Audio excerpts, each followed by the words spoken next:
এই যে আজকে আমার আম্মু নতুন স্টাইলের রসুন মরিচের ভর্তা বানাইতেছে।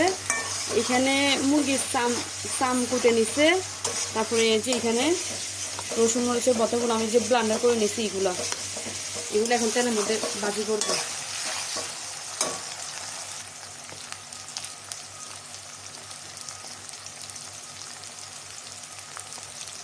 এই যে এখানে হলুদ মরিচ তারপরে জিরার গুঁড়ো দিয়ে দিচ্ছে। এই যে তারপরে মশলাটা দিয়ে দিচ্ছে।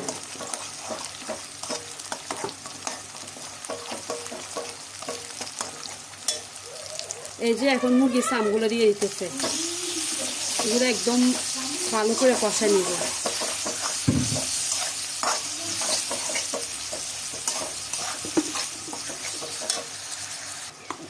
এই যে এগুলাকে একদম ভালো করে কষা নিচ্ছে, তারপরে যেগুলো ব্লান্ডার করছি রসুন মরিচ এগুলো এখন দিয়ে দিতেছে এগুলোর মধ্যে। দেখি আজকে আমার আম্মু ভাজি করতেছে, দেখি কেমন হয়। অবশ্যই দেখতে দেখা যাইতেছে মজা হইব, কালারটা একদম সুন্দর আসছে দেখেন সবাই।